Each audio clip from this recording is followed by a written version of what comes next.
Before the video starts, just a quick reminder to go check out Chilling. If you can't get enough content from me here on this channel, myself and other narrators here on YouTube are going to be providing hours of unique and spine-tingling scary story narrations exclusively over on Chilling. There's new narrations for me added weekly, and there's new professional narrators constantly being added to the list. So far there's over 300 stories to binge, from monsters, paranormal, thrillers, and true scary stories. The Chilling app recently even added classic novels like Dracula and some really cool vintage horror radio. And this all can be enjoyed with our one-of-a-kind ambient menu, where you can mix in immersive and relaxing sound effects like rainstorms and crackling fireplaces and adjust their volumes independently. You also have the ability to minimize the app and darken the screen to be fully entrenched in the spookies. Click the link in the description or the pinned comment to try the free trial of the Chilling app, and after that it's only $2.99 a month, which makes it completely ad and interruption free. And don't forget, Chilling is giving away a PS5 bundle on Twitter. There's another link down below with simple instructions on how to enter. You have until August 20th to enter, and a winner will be declared on August 23rd. Thanks so much, friends, and enjoy the stories.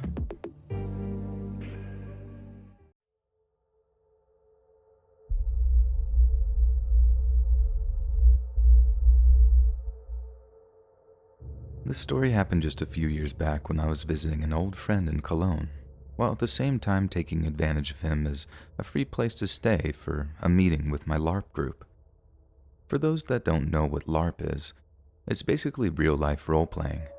Imagine a D&D game, but instead of people sitting around a table with dice, you have people actually dressed up as their character actually role-playing IRL. LARPing was my hobby since I was 14. And after I got a job that paid pretty well, I started to go a bit more all out when it came to stuff for my hobby. One of those things I spent a solid amount of money on was my character's armor. This is important for the story. The chainmail that I wear under my outer armor. After meeting with my group, I got mostly out of my LARP outfit because I didn't want to walk through Cologne-Mulheim, which is one of the more dangerous places in the city, as a medieval knight.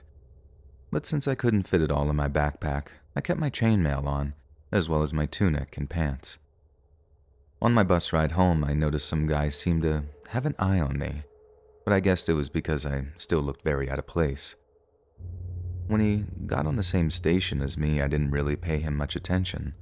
I was almost at my friend's place and decided to call him, asking if we should meet and get doner, which is like kebab, which he agreed to before I even ended my question. I arrived at our meeting spot first and waited. Then I noticed that guy from the bus again, who now walked straight towards me. I got closer to the wall to make space, but he didn't pass by. He stopped right before me and pulled a knife on me, demanding my bag, wallet, and phone. I was willing to give him my wallet, but tried to explain that my bag only had some armor and some foam weapons. But it seems that even just talking was enough to set this guy off, and suddenly I felt two fast, stinging pinches in my stomach. It hurt incredibly bad, and I dropped down and the guy grabbed my bag. Honestly, the next things are kind of like a blur. I was barely able to notice anything other than the voice in my head screaming, "You just got stabbed." So the next thing I noticed was my friend shaking me. My bag was open and my stuff was all over the place, and my friend was holding my helmet, which seemed to have blood on it.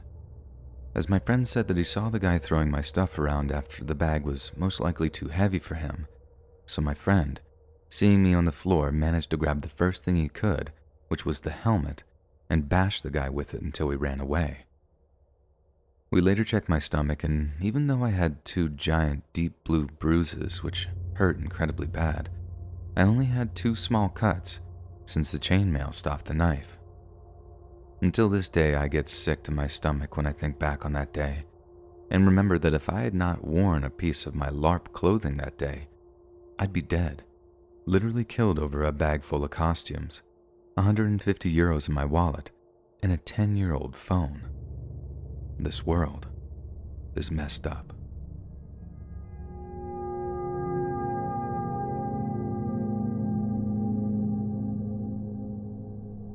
I'm I'm 20 years old. I live in the suburbs in a small residence of about 6 houses.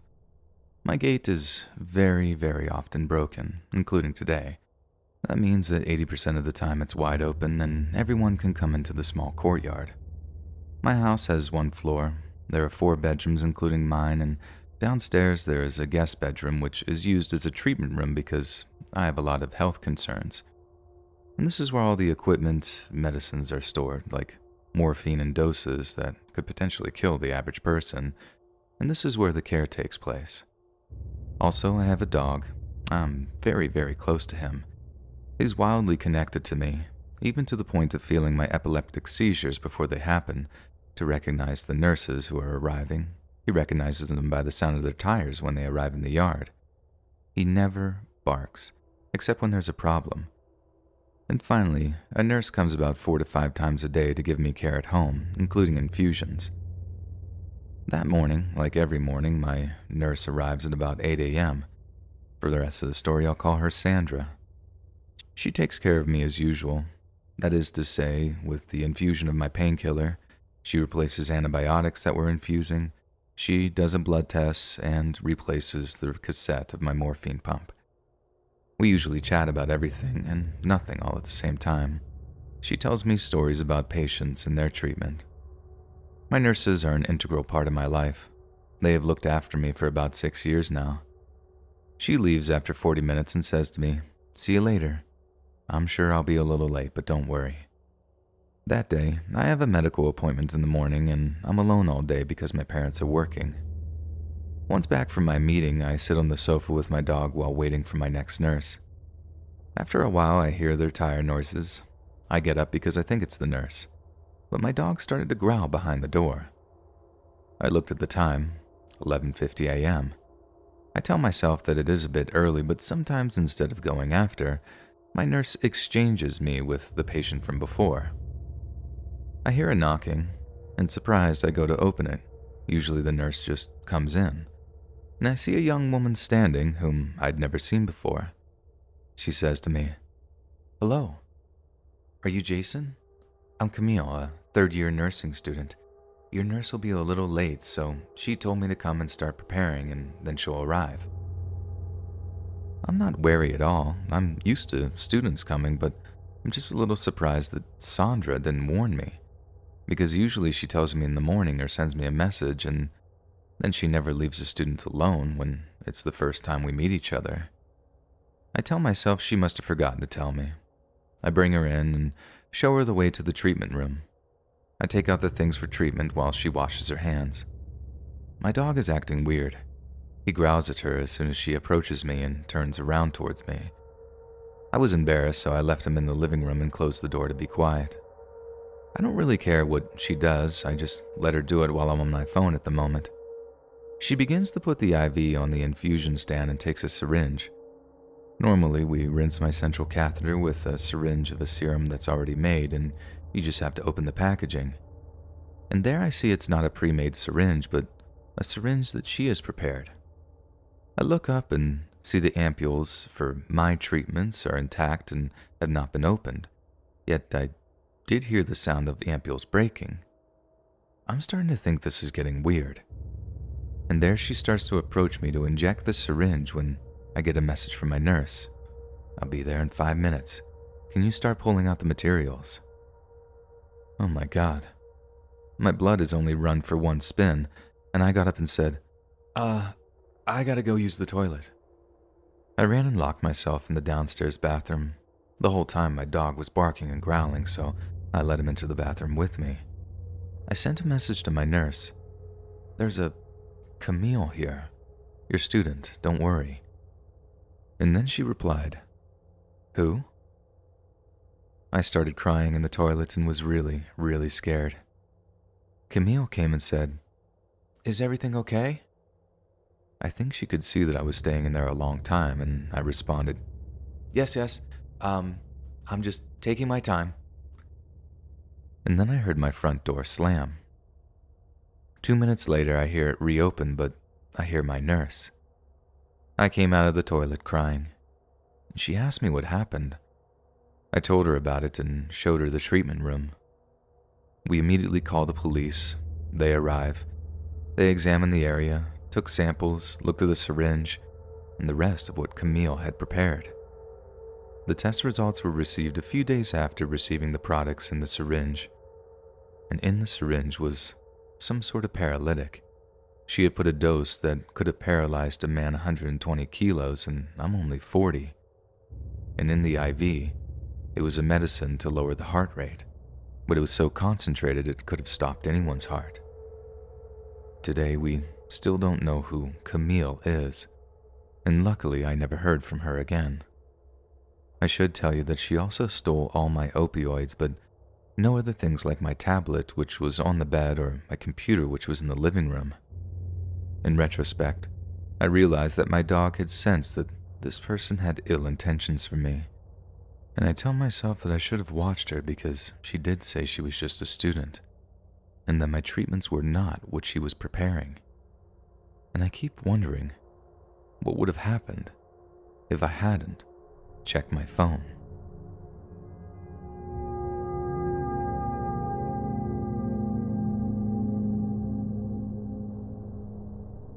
I used to work in a strip mall out in a fairly rural area. Most people are recognizable even if you don't know them personally.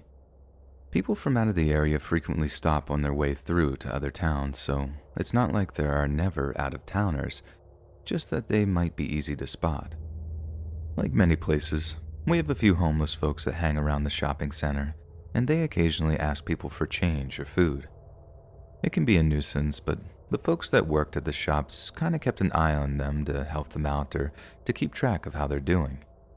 There's this one guy, Shane, that over the course of a few years has slowly gotten worse and worse in shape. He would be filthy and was clearly not doing well mentally, and was usually intoxicated. He always had several layers of clothing, and the pants that he wore on the outside of his other pants always sagged, making it hard for him to walk. He'd go missing for days and then just show up again. We'd wonder what happened to Shane and ask around a bit, and a few days later he'd appear again. He was always so dirty. I always wished that there was a way we could get him some help, but I didn't really know what to do. One day I was out in a major city that is about 80 or so miles away from where I work. I happened to see a well-dressed, very well-groomed gentleman that looked exactly like Shane. But at that moment I figured my eyes were deceiving me. This guy has an expensive-looking shoulder bag, a new iPhone, and an Apple Watch. We were both in line at a popular food truck, and it was usually a long wait to order and get food. Most people just minded their business and scroll on their phones while waiting. This guy, on the other hand, is staring daggers at me. I keep avoiding looking that way, but I keep glancing to see if he's still there. And at the same time, I want to look at him because I'm so curious about how he looks so much like Shane. I glance his way and I have to stumble back because he's practically right up against me. He has incredibly intense eyes. He sort of whispers to me, but really intensely, and he tells me he knows where I'm from and what shop I work at. He gets closer and I can tell he smells okay, and I can even smell his minty breath. I ask how he knows and he just smiles. I ask again and he smiles brighter, exposing a perfectly clean set of teeth, minus one tooth. I'm almost positive Shane is missing that exact tooth. I edge away, feeling more than a little uncomfortable. His order gets called up, but they say his name is James.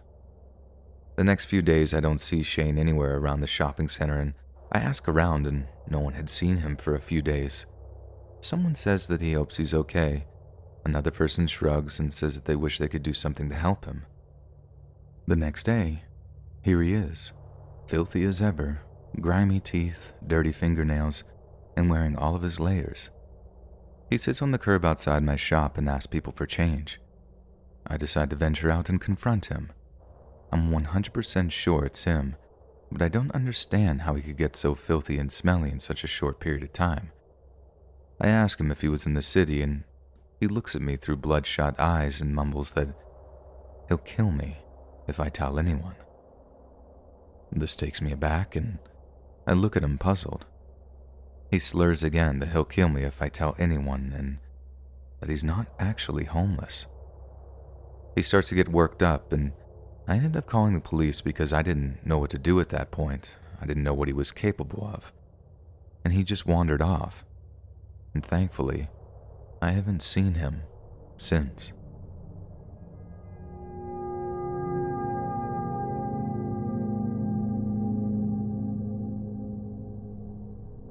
I work at a popular coffee chain, generally doing afternoon and closing shifts. This night in particular, we had a very young crew for closing, which happens around 10:30. For reference, we have our shift lead, a 19-year-old female who we'll call Sarah, myself, a 17-year-old female, my coworker, another 17-year-old female, Maya, and another coworker, 18-year-old female who we'll call Dee. It had been a relatively slow night with only a few loyal regulars dropping by. Both the drive-thru and the cafe were empty as heavy rainfall had started and no one wanted to be out. I was in the front of the store cleaning while the rest of the coworkers were in the back of the store when an older man walks in. He was wearing odd clothing, a bit strange for the humid weather, full black attire with combat boots, a heavy red jacket, and a beanie on his head obscuring his hair. I brushed it off as protection from the storm and figured that he worked outside, and went to ask if he had placed an online order as he stood at the mobile counter. Putting on my customer service voice, I smiled and went through my standard spiel, but was alarmed when, instead of responding, he places a bag on the counter and starts pulling out DVDs. Once he finishes pulling out a stack of about 10 or so, he stares past me into the back room where my coworkers were obviously chatting, and then makes a lap around the store. Eyeing me the entire time and not speaking a word, he backs out of the front door and walks out to his truck, which I now see as a large black pickup. Freaked out, I stupidly grab the stack of DVDs and run back to my coworkers. They're immediately alarmed by my demeanor and ask me what's wrong. I hold out the DVDs and let them inspect them while I explain what happened. Much to my discomfort, Sarah points out that all of the movies are either murders or kidnappings. Slightly angry and extremely uncomfortable, we make the decision to call my manager. He picks up, and Sarah explains the situation, while I comfort Dee and Maya, who are freaked out, probably more so than I am at the time. He tells us that there's nothing we can do about it but to call back if anything else happens. So, we hang up and move back to the front of the store as a group. Things go on as usual, but with an air of fear about us. Maya sticks to my side and Dee to Sarah's. The man's truck had pulled off at that point, but much to my dismay, had only pulled into the now closed grocery store next door that had a clear view into the drive-thru window. A few cars pulled through the drive-thru, and I even had a few customers ask us if I was alright due to what I assumed to be my terrified face. I've always had a pretty good intuition about things, and this felt more wrong than anything else I had ever felt. A bit more time passes by, and it's now time for Dee to leave. With a man still in the parking lot next door, we decided it would probably be best for her boyfriend, Daniel, to come pick her up. This wasn't an irregular occurrence, and we didn't want him following her home. Maya then points out that a van had been sitting in the back of the parking lot for almost an hour at that point, which we had not noticed previously. Another gut feeling hits, and I make the decision to lock the door. Daniel tells her he's on the way, and I inform my manager that we closed the cafe for peace of mind, which he was fine with as business was slow. Now Sarah and Dee are in the back, and Maya and I are up front. I go about cleaning machines and trying to make idle chatter to keep her calm, which is no small feat as she jumps every time she hears someone steaming milk. As we're talking and I have my back turned to her, she screams mid-sentence, "Get out." Alarmed, I whip around to where she is standing near the counter closest to the drive-thru window, and I saw her pointing to a shadowy figure climbing through the window. The next few moments were a bit of a blur as adrenaline rushed through my thoughts, and what I can only explain as extreme, divine intervention. It genuinely cannot be explained by anything other than some grand divine plan to keep myself and my coworkers alive. Grabbing her arm, I yank Maya behind me and grab the hot bucket of sanitizer I had been using to scrub the counters around the machines. I throw the liquid onto him, simultaneously pushing the man out of the window, which he had only had his shoulder through, with a big red bucket now on his head. If you work in food services, you know the ones, those bulky ones. At the same time, Daniel pulls up outside. Maya is now yelling for someone to call the police, and I see Dee in my peripheral running outside to our new savior. I slam the drive-thru window shut and lock them, with the man still lying on the ground struggling to get his bearings. I couldn't tell you how much time had passed, although it couldn't have been more than about 15 to 30 seconds, before I see Daniel rush the man who was now on his knees and pin him to the ground. Sarah and Maya were now pulling me to the back of the store, with both fighting back sobs and Sarah on the phone with the police.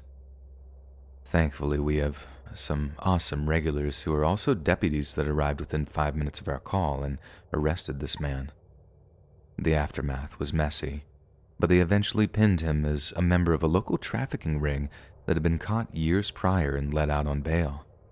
Oh yeah, and the van in the back that had kept Dee from leaving in the first place, it hightailed it out of the parking lot in the middle of all the action. It was eventually traced back to people who were also part of that ring. Even though I won't be releasing names or such, as legal proceedings are still happening, but I figured I would tell my story here.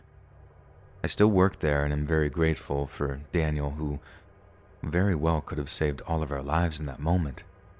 He managed to keep the man pinned the entire time until the police arrived and disarmed him. The true hero of the story, although I do pride myself on my quick thinking for getting him out of the store. The moral of the story: trust your gut feelings, and always have a steaming hot bucket of sanitizer on hand.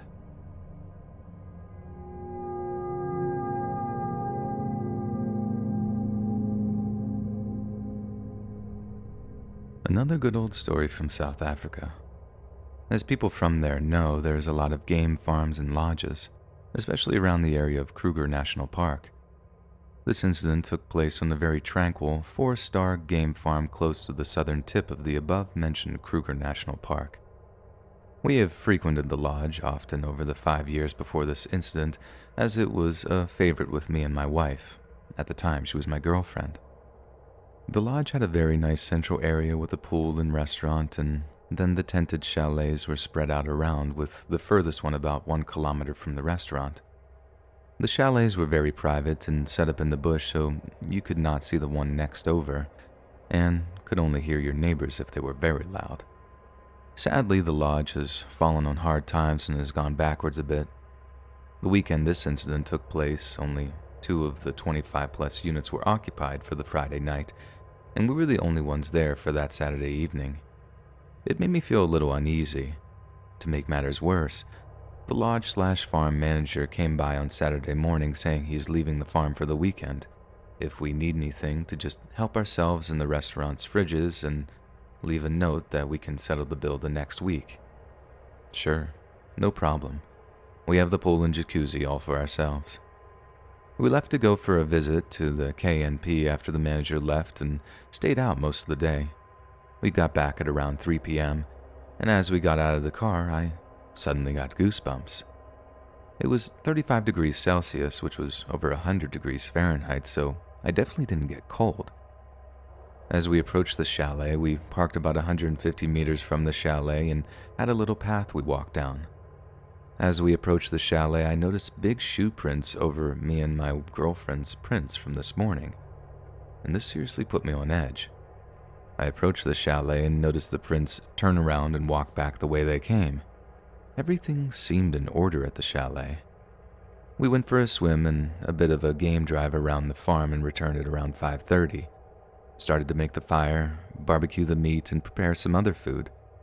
Both me and my girlfriend seemed on edge and very quiet. We sat down to eat at around 8 p.m. As we sat down, I looked at my girlfriend. She looked worried. I asked her what is wrong. She said she had a bad feeling and that we should probably go. I said that I feel the same, and that we need to leave now and not after we ate.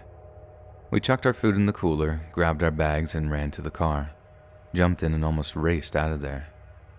As we went out the gate, dropped the keys in the box and drove away with that feeling of dread slowly fading. We made the 150-kilometer, almost 100 miles drive home in the dark and slept in our own bed. Woke up that Sunday and went about our day as normal.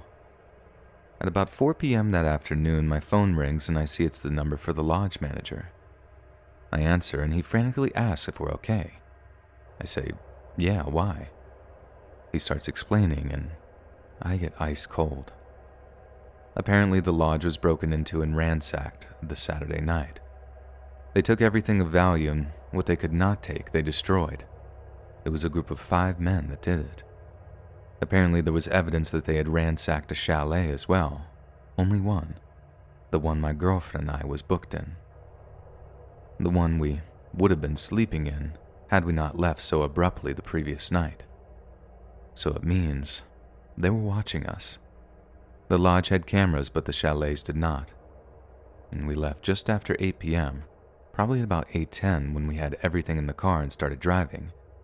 About 8:20 when we left the farm, as it was about 2 kilometers from the lodge to the gate down a gravel road. And the cameras caught the first signs of movement at the lodge just before 8:30. At least one was visibly armed with a firearm in the footage, and a few had machetes. I shudder to think what would have happened had we been there. The nearest people would have been over 3 kilometers away in a straight line, and we were completely alone on the farm. Only a little bit of cell reception at the lodge, and none at the chalet itself. We would not have been able to call for help. Needless to say, we did not go to the lodges or isolated areas for a long time after that.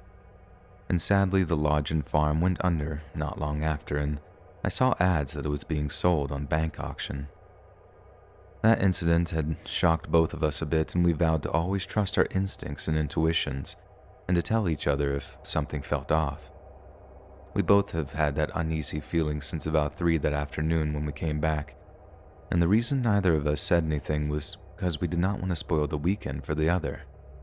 And that almost cost us, possibly, the ultimate price.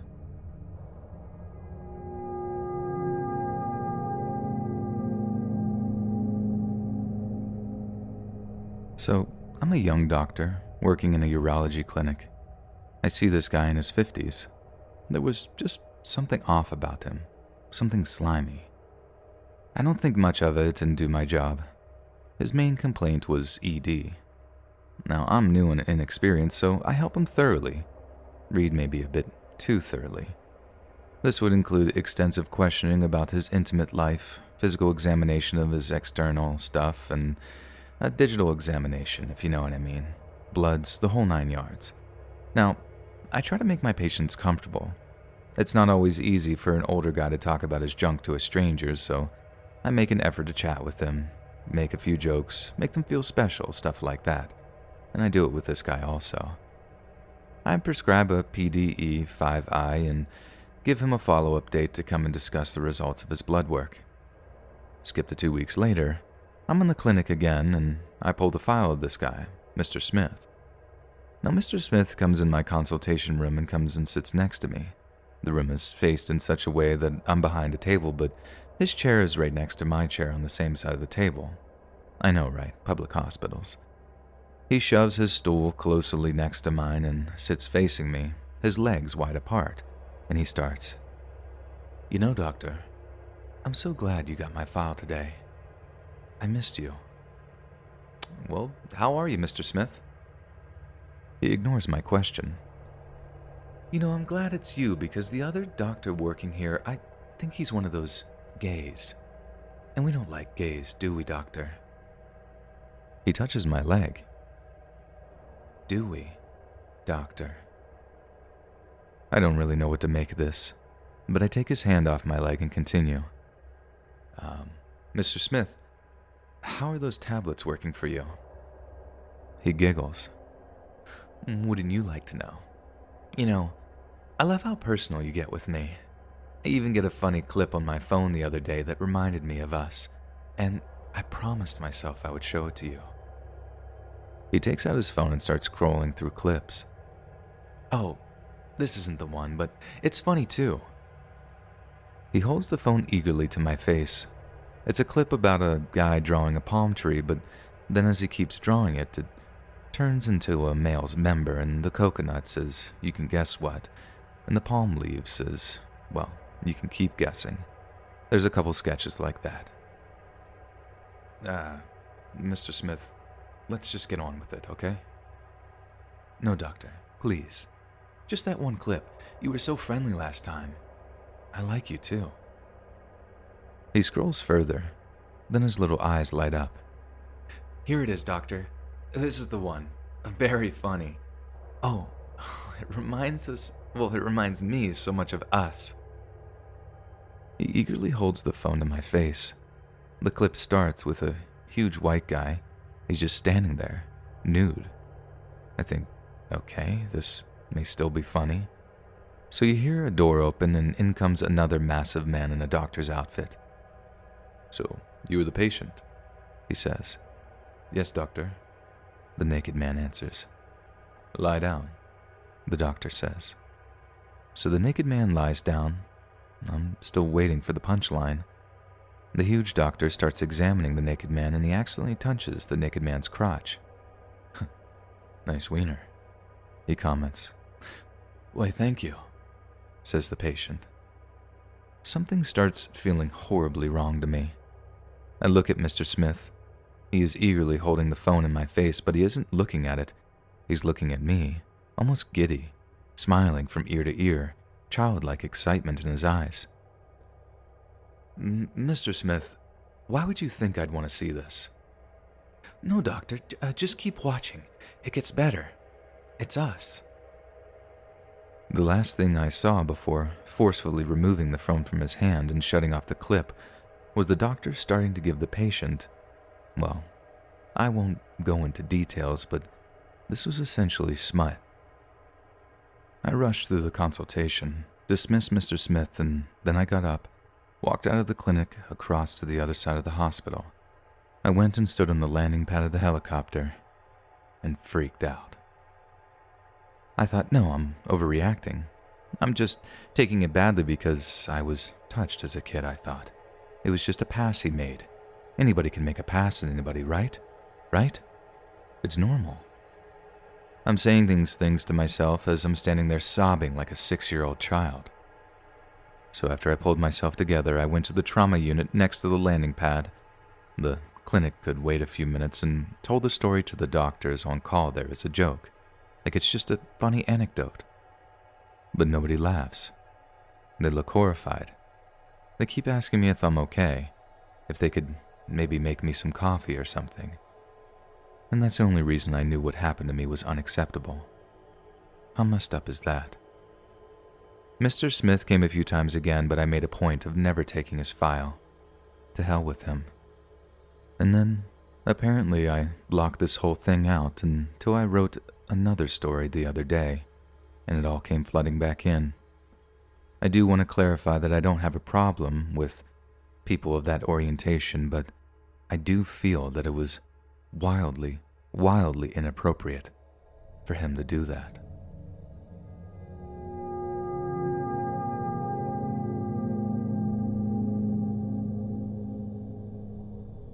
This is an incident that occurred when I was 9 years old. Even today, as a 34-year-old female, I still think about what could have been. As a child, both my parents worked full-time, and sometimes they couldn't find or afford a babysitter when I had winter, summer, spring break. So I would be home alone until either one of them returned from work. There were 2 main rules. 1, never answer the door. 2, don't play too close to the windows in case someone is watching. I was 100% guilty of hanging near the window. I liked the lighting and I was a bored kid. Come on. And no one had ever knocked on the door before while I was alone. So my father leaves for work and he goes over the rules again. After a few hours of playing near the window, someone knocks on the door. I freeze. I don't answer.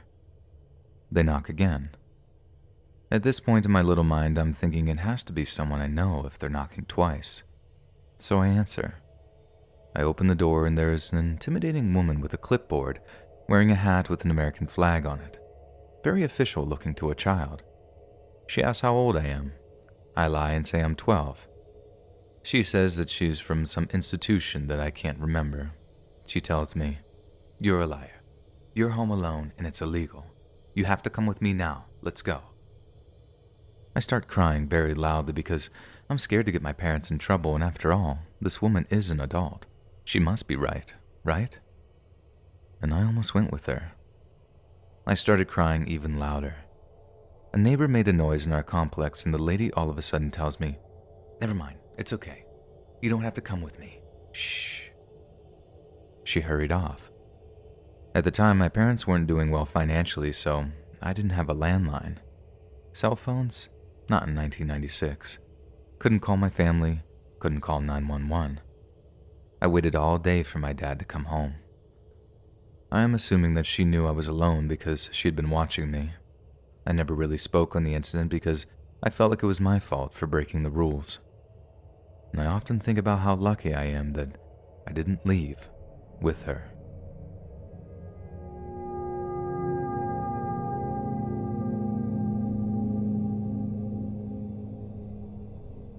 When I was a freshman in college in October of 2018, a guy called Ron Jones stalked me. I met Ron through one of our mutual friends, Chris, because they were in a school club together. When I met Ron, I thought he was kind of strange, but he was nice and seemed interesting. He claimed to be Slavic and had an accent to back that up. I just thought that he might seem weird because of cultural differences. I go to school in a rural, southern area, and I figured the culture shock between here and wherever he was originally from was a lot to handle. Anyway, we exchanged numbers and texted infrequently for a couple of weeks. On October 3rd, 2018, a friend of mine and I went to a drag show on our campus. We weren't out super late, but it was dark when the show ended and we began walking back to our dorm. I've been texting Ron a bit during the night because he was unable to get a ticket to the drag show and he wanted to know how it was. At some point in the conversation, I mentioned that I wanted to grab some orange juice on the way back to my dorm. Don't know why I mentioned that to him. I think I was just making conversation. My friend and I stopped in the convenience store near our building so I could get said orange juice, and Ron was already there. He said something about buying the juice for me and I thanked him but declined.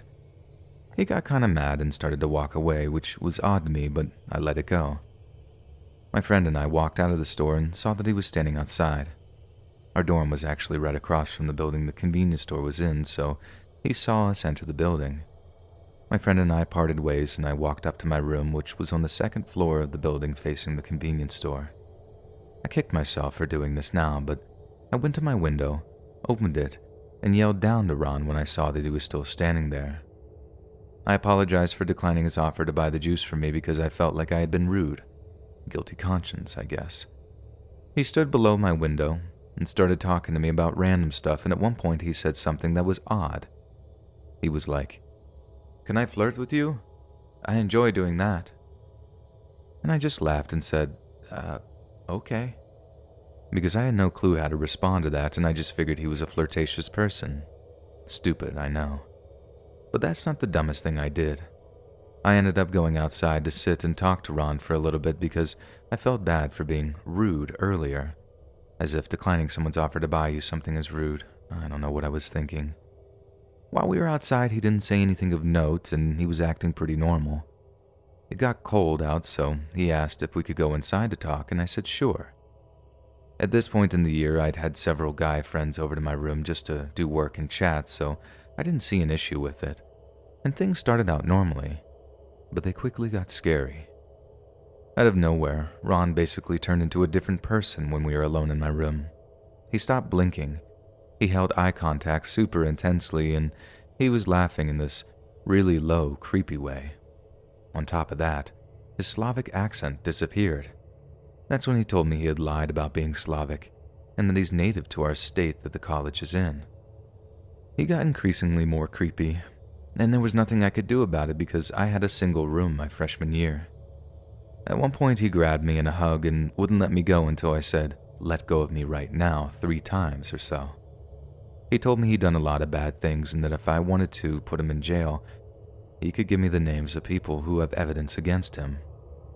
He said that he hates certain ethnic groups and everyone until they give him a reason not to hate them. He said a lot of weird, really just outright overt stuff about my body. Like he went on and on about how showering alone isn't fun and that it's better with another person and that he'd be willing to do that if I wanted to. Keep in mind, this guy had a girlfriend and he acknowledged that. He even said that he'd go after me if he weren't dating someone, which freaked me out. He asked if he could sleep in my room and I said no, and I used that to tell him that I was ready for bed and that he needed to leave. As he left, he said, "Do you want to know how unsecure the locks on your door really are?" He also pulled a few IDs out of his wallet, all with different names. I closed the door on him and looked through the people, and he stood there, looking at the door for an uncomfortably long period of time before leaving. After that, he called me multiple times throughout the month, always at weird times. He started appearing everywhere I was around campus. The friend who had introduced us, Chris, actually started walking everywhere with me because he noticed Ron following me around and lurking around corners when I couldn't see him. Apparently, he was around me a lot more than I realized because Chris began carrying a knife whenever we went places. Ron was everywhere, and he would come up to me and put his arm over me and whisper stuff like, "We need to talk," whenever he saw me. And for a while he would lurk outside my dorm, but that stopped all of a sudden one day. I later found out that Chris had told my RA about Ron and that he had been banned from the building. I hadn't done that myself because I thought I was overreacting, even though I clearly wasn't. I blocked him on my phone and he hasn't contacted me since. He did apologize to me one day on campus last semester when we ran into each other, and I was actually willing to accept it and move on. Until recently. So here I am 2 years later and everything that happened with Ron has come back up again. I found out recently that he has a history of stalking women, like an extensive history going back at least 5 years. I met another victim of his who he stalked before coming to my university. She had gone to a community college for a bit and he stalked her while he was also a student there. He followed her to our university after apparently being suspended from the school after 3 separate stalking incidents were linked to him. The victim I met told me something worrying. Ron is currently an RA on our campus, and she was one of his residents. When she told the residential office that Ron had stalked her in the past, they told her all they could do was have her move dorms, which she did. They then said they couldn't do anything to discipline him because the stalking didn't occur at their university.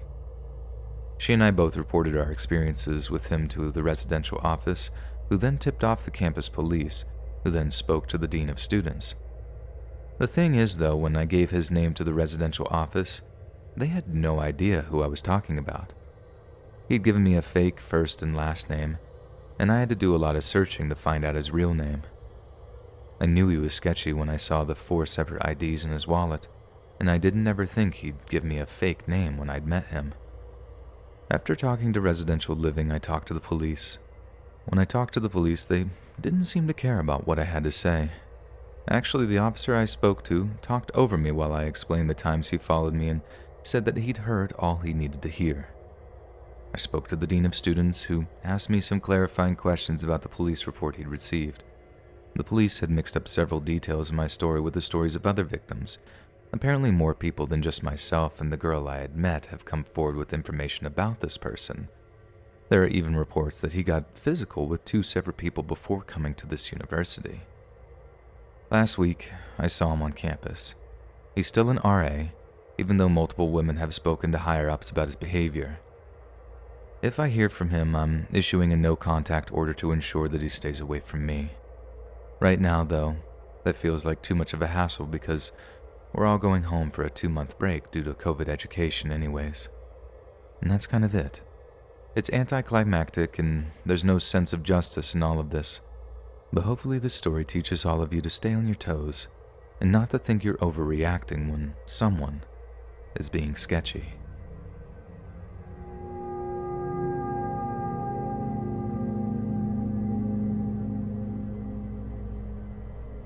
This happened around 2008. I was about 12 years old and I had a Facebook. One day I got a friend request from someone I didn't know that went by the name of Madi. I forgot the last name. I accepted it and looked at their profile and they didn't have any photos up and it seemed like they just created the account. But I didn't think anything of it. Like most 12-year-olds, I was dumb and you'll soon see why. Madi messages me and I message him back. He asked my age and I gave him a fake age. I told him I was 15 instead of 12. I don't remember him stating his name, but he eventually tells me he lives in Saudi Arabia. I remember we spoke about Islam a lot, and around that time and age I was super into learning new religions, and Islam always piqued my interest. Monty then tells me he has bodyguards. I thought that was a little odd, but I thought maybe he was just messing with me, so I ignored it. Anyways, weeks go by and Marty and I are messaging back and forth almost daily. Just typical conversations and him occasionally telling me how beautiful I am. I would just reply with thanks and move on with the conversation. On this day, I forgot what we were talking about or how this led to this, but he gave me my exact house address. Why it didn't freak me out that much then, I don't know, but I asked how he knew my exact address, and all he said was, "A little birdie told me." I went to block him, and before I went to block him, he bragged how much he was a good hacker. And then I thought maybe that's how he got my address, was from my IP address or something. I know nothing about computers, by the way. I blocked him and thought it was all over with. Nope. The very next day I see him in my messages again, almost like I never blocked him in the first place. He messaged me with pictures of me, with a message saying, "I liked watching you after your shower." There were photos of me in my towel, and more I can only assume he got from hacking my webcam. I immediately closed my computer and just tried to forget about it. Why at this point I never told my parents is beyond me. I went to block him again, and it seemed like he was gone for good. This one day still confuses me and still has me wondering. I went to get my hair cut, and there was one other guy in there. I faintly remember what he looked like. I just remember he had blue scrubs on, black beard, and black kind of curly hair, and I think he was wearing glasses and reading a newspaper.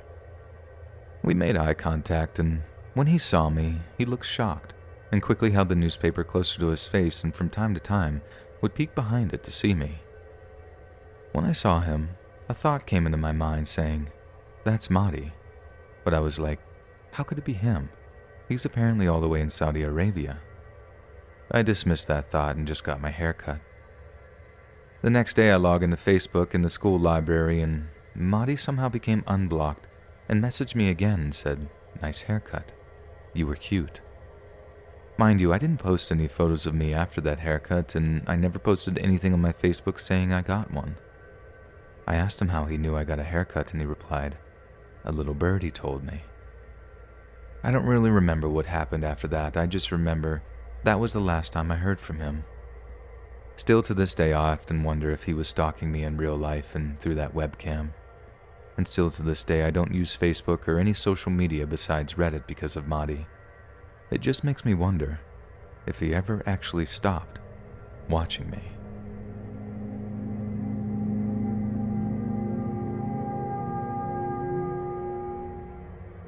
I live in a small rural community in the eastern US. It's a nice little town.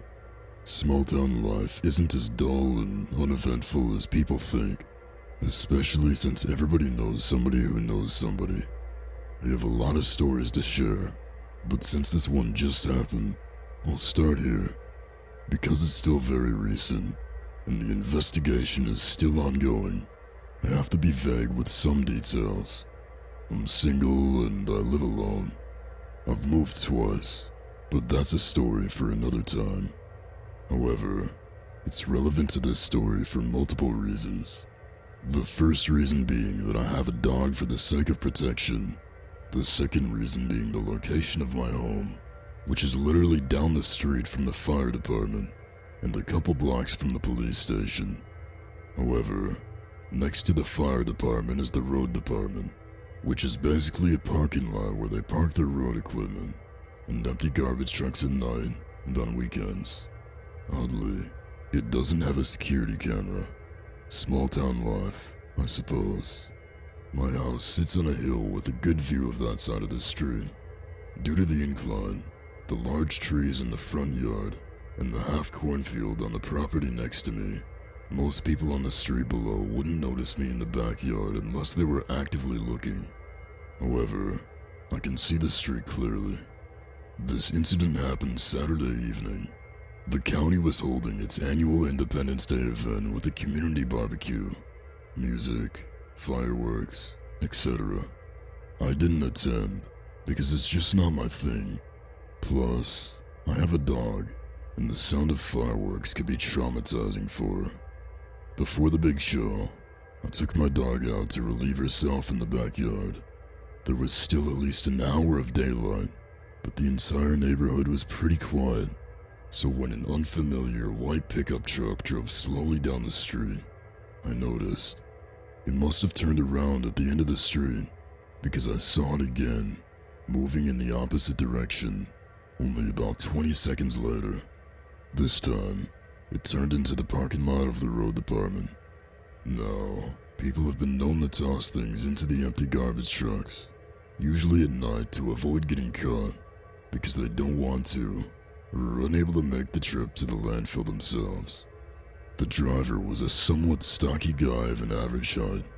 He took 3 black trash bags from the back of his truck and tossed them one by one into the hopper of the garbage truck.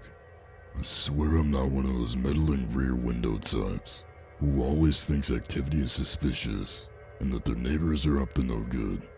But something about this didn't sit right with me. Normally, when I see people tossing their garbage into the trucks and leaving, I don't bother reporting it because it's relatively harmless. But this time, I had a gut feeling, so I called the police. A few minutes later, an officer arrived, and I crossed the street to meet him. I gave him a description of the events. He found the bags, and they took photos. The bags were tied in a knot at the top, and it took him a minute to untie one, but eventually, he got it open. He looked inside for a few seconds, then twisted it closed and took a few steps back. Shit, it's a body. I felt sick. I could tell he felt sick too. I saw him grow pale. His hand was trembling when he held the radio. Even his voice was shaking when he gave the code to dispatch. The dispatcher sounded confused and even asked him to repeat it. Within 10 minutes, the county sheriff was on scene. Even he looked sick seeing the contents of the bag.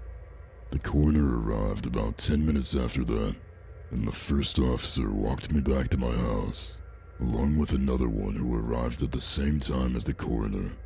Though I showed the first cop via the app on my phone when I described the events initially, I now showed them the video on a larger screen. My security camera caught footage of the truck as it drove by both times, as well as pulling into the parking lot, though unfortunately not a clear view of the license plate, or of the man tossing the bags out of frame. They requested the footage, as well as a copy of the files from the past week to see if the truck had been in the area before. I've also been saving footage until the road department installs their own camera this week. Because this is still fresh, I don't know many more details. I know the body was, quote-unquote, in pieces, but I don't know the age of the victim, the gender, the cause of death, any of that. When I think about how this guy lives in my community, it makes me feel physically ill. To think he'd clearly scouted the area for a dump site, that it may not have been the first time this had happened, that this could happen again. If I hadn't called it in, if I hadn't been in the backyard at that exact moment, or if I'd ignored that gut feeling, the victim would have never been found. In fact, there's a possibility it might just happen again to another poor soul. I hope it's not me. Dear God, please don't let it be me. Hey friends, thanks for listening. Click that notification bell to be alerted of all future narrations. I release new videos every Monday, Wednesday, and Friday at 7 p.m. Eastern Time. If you got a story, be sure to submit them to my subreddit, r/LetsReadOfficial, and maybe even hear your story featured on the next video. And if you want to support me even more, grab early access to all future narrations for just $1 a month on Patreon, and maybe even pick up some Let's Read merch on Spreadshirt. And be sure to check out the Let's Read podcast, where you can hear all of these stories in long compilation form and save huge on data. Located anywhere you listen to podcasts. All links down below. Thanks so much, friends, and I'll see you again soon.